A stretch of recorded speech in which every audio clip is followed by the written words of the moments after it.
House Speaker Mike Johnson made a startling claim on Friday, saying U.S. President Donald Trump once served as an FBI informant against financier Jeffrey Epstein. The remark came as Trump dismissed bipartisan calls to release all federal files on Epstein, calling it a Democrat hoax. Johnson, a longtime ally of the president, told reporters that Trump had cooperated with federal authorities for decades, including during the time Epstein was associated with Trump's Mar-a-Lago resort. He clarified that Trump was not dismissing Epstein's crimes, calling them terrible and unspeakable evils. Johnson said Trump personally banned Epstein from Mar-a-Lago after learning of the allegations, and added that the president had sympathy for women who suffered abuse. According to Johnson, he and Trump had spoken about the matter as recently as 24 hours ago.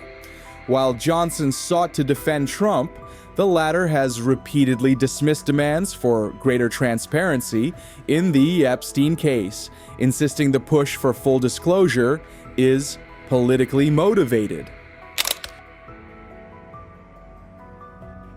U.S. President Donald Trump has lashed out at Democrats over the Jeffrey Epstein files. In a fiery post, Trump accused the Democratic Party of turning a blind eye while Epstein was alive.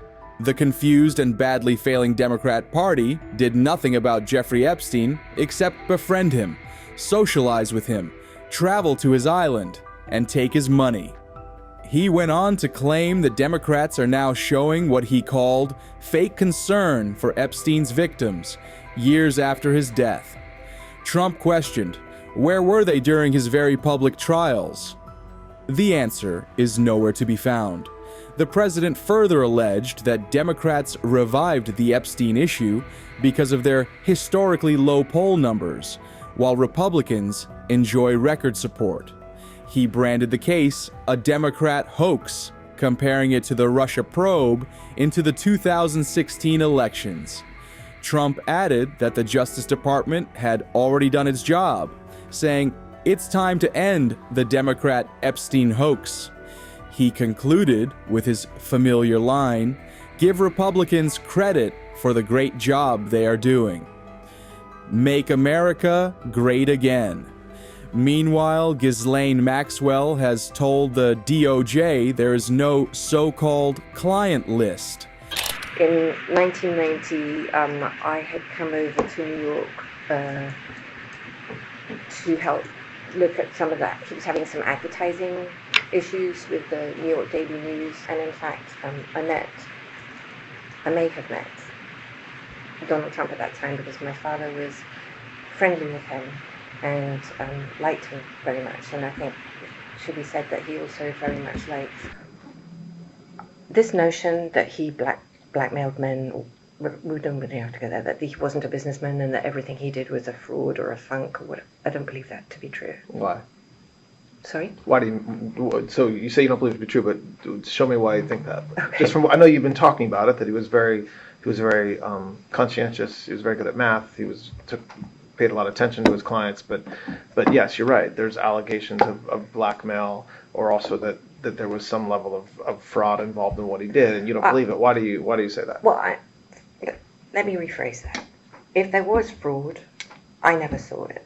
What I saw, or what I felt when I ran that office. I was responsible for the staff. People worked. There were lawyers. There were accountants.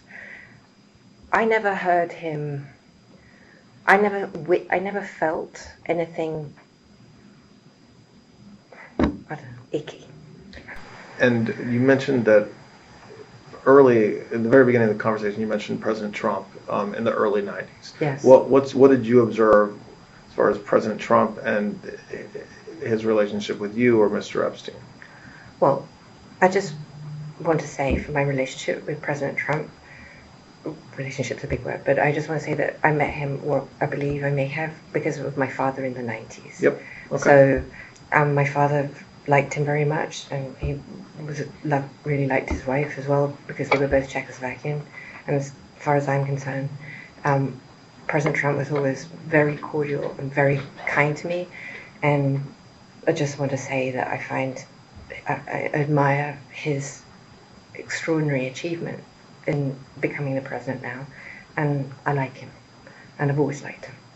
So that is the sum and substance of my entire relationship with him.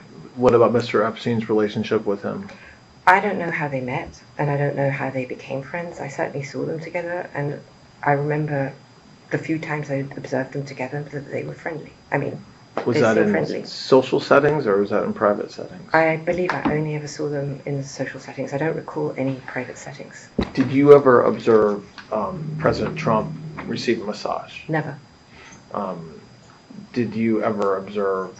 You said that you were. I mean, have you seen there's photographs, public photographs of Mr. Epstein and President Trump together? Yes. And there's photographs of. I think you're in some of the photographs Yes. as well. Those all appear to be social settings. Yes. Do That's my memory. If there were social settings, I don't know Epstein's. If he had whatever the nature of the president's friendship, if you will, or however you want to define that with Epstein, I was never witness. I think they were friendly, like people are in social settings. I don't think they were close friends, or I certainly never witnessed the president in any of.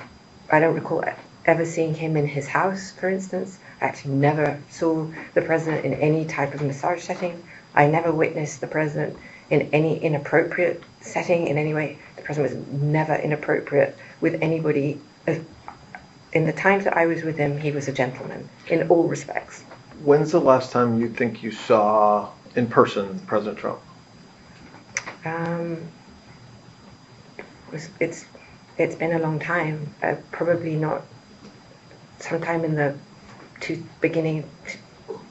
mid 2000s maybe, and it would only have been a social setting as far as I recall. And did you ever hear Mr. Epstein or anybody say that President Trump had done anything inappropriate with masseuses or with anybody in your world? Absolutely never. And in any context.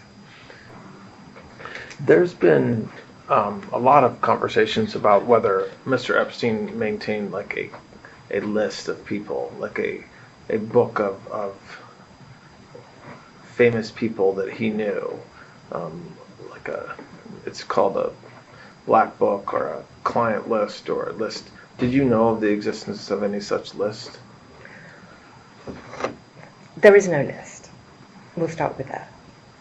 The genesis of that story I can actually trace for you from its absolute inception, if that is what you're interested in.